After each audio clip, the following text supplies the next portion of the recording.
دیکھیں حمل کا بھوک سے کوئی تعلق نہیں ہے. پریگننسی تو روزہ رکھ کے بھی ہو سکتی ہے. پیر اور جمعرات کا روزہ تو ویسے ہی سنت عمل ہے, وہ تو ویسے ہی رکھنا چاہیے. اور آپ کی وائف کی یہ نیت ہے کہ شاید اللہ اس کی برکت سے اولاد دے دے, تو اللہ سے امید بھی کی جا سکتی ہے کہ عبادت کر کے جو دعا کی جاتی ہے وہ زیادہ قبول ہوتی ہے. حضرت زکریا علیہ السلام محراب میں نماز پڑھ رہے تھے, پھر اللہ سے دعا مانگی کہ رب لا تذرنی فردا وانت خیر الوارثین, اے اللہ مجھے اکیلا نہ چھوڑ, مجھے اولاد چاہیے, تو بہترین وارث ہے. اور سورہ مریم میں جو اللہ نے ذکر کیا, اذ نادى ربه نداء خفيا قال رب انی وهن العظم منی واشتعل الرأس شیبا ولم اکن بدعائک ربی شقیا, کہ اللہ میری ہڈیاں بوسیدہ ہو گئی, بال سفید ہو گئے, لیکن میں تجھ سے ابھی بھی امیدیں لگا کے بیٹھا ہوں. تو اللہ نے آپ کو بڑھاپے میں اولاد دی. تو عبادت کر کے دعا مانگنے میں قبولیت کا امکان زیادہ ہوتا ہے. باقی یہ کہ ہماری دل سے دعا ہے کہ اللہ آپ کو نیک صالح اولاد عطا فرمائے. بڑی آزمائش ہے یہ, ہم جانتے ہیں. تو اولاد سے تو گھر میں بڑی برکت ہوتی ہے, رزق میں بھی برکت ہوتی ہے, اور آنکھوں کی ٹھنڈک بنتی ہے اولاد. دل سے دعا ہے میری آپ کے لیے, دونوں کے لیے, اللہ آپ کو نیک صالح اولاد عطا فرمائے. اچھا, اولاد جو آج کل نہیں ہو رہی, آپ کے واقعے سے میں اس کو نہیں جوڑ رہا, ایک جنرلی ایک بات بتا رہا ہوں. اولاد نہ ہونے کی ایک بڑی وجہ جو ہمارے معاشرے میں یہ ہے, دیر سے شادی. لڑکیوں کی جو عمر ہے نا, وہ جب تھوڑی سی عمر زیادہ ہوتی ہے تو ان میں حمل ٹھہرنے کے چانسز کم ہو جاتے ہیں. تو دیر سے شادیوں کا جو ہمارے معاشرے میں ایک رجحان ہے نا, کہ پڑھ لیں, پہلے یہ کر لیں, پھر یہ کر لیں, پھر یہ کر لیں, تو جب شادی ہوتی ہے تو وہ پھر جو ہے نا حمل ٹھہرنے کے چانسز کم ہو جاتے ہیں.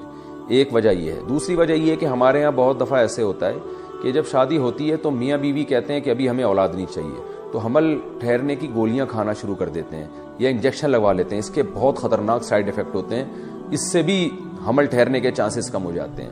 بعض دفعہ یہ ہوتا ہے کہ میاں بیوی کے ایک بچہ ہو جاتا ہے, وہ اس میں اتنا لمبا وقفہ کر لیتے ہیں دوسرے بچے میں, وہ سمجھتے ہیں کہ اولاد ہمارے اختیار میں, ہم جب چاہیں گے 3-4 سال کے بعد دوبارہ پیدا ہوگا. لیکن وہ 3-4 سال کے وقفے کی وجہ سے عورت کو نقصان ہوتا ہے اور وہ حمل پھر دوبارہ ٹھہرتا ہی نہیں ہے. ایسے کئی کیسز آئے ہیں. تو اس لیے, اور یہ بھی ایک بات بتاؤں جو ایک کینسر کے بہت بڑے اسپیشلسٹ نے بتائی مجھے, یعنی میں نے ان سے براہ راست سنی ہے, کہ جو دیر سے لڑکیوں کی شادیاں ہو رہی ہیں یہ بریسٹ کینسر کا بھی ذریعہ ہے. آج کل خواتین میں جو بریسٹ کینسر کی بیماری بہت خطرناک پھیل چکی ہے, اس کی ایک وجہ یہ بھی ہے کہ دیر سے شادی.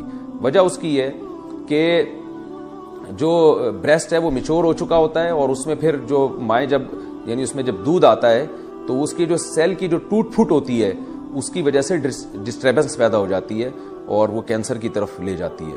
تو اس لیے میں بار بار کہتا ہوں, فطرت سے مت لڑو بھائی, خدا سے لڑائی مت کرو, فطرت سے مت لڑو, اللہ سے مت لڑو, اسلام سے مت لڑو. جلدی نکاح کو پروموٹ کریں معاشرے میں, تاکہ اولادیں بھی ہو وقت پر, اور عورت کی صحت بھی اچھی ہو, اور یہ جو بریسٹ کینسر کی بیماری ہے کسی حد تک اس سے بھی ہماری جان چھوٹ جائے. میں یہ نہیں کہہ رہا صرف ایک یہی وجہ ہے, ایک بڑی وجہ یہ بھی ہے دیر سے نکاح. تو اور پھر جو حمل روکنے کی گولیاں ہیں اور جو انجیکشن ہے, یہ ساری نظام جو ہے نا عورت کے اندر کے نظام کو تباہ و برباد کر رہا ہے.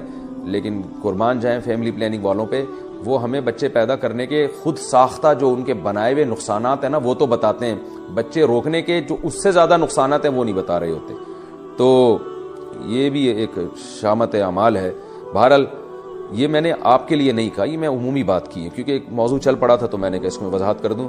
میری دل سے دعا ہے اللہ تعالیٰ آپ کو نیک اور صالح اولاد عطا فرمائے. بعض دفعہ یعنی اللہ کی طرف سے بھی نہیں ہو رہا ہوتا, جلدی بھی شادی ہو جاتی ہے, میاں بیوی میں کوئی خرابی بھی نہیں ہوتی, نہ انہوں نے حمل روکنے کی کوئی تدبیر اختیار کی ہوتی ہے, پھر بھی نہیں ہو رہی ہوتی اولاد, پھر یہ اللہ کی طرف سے.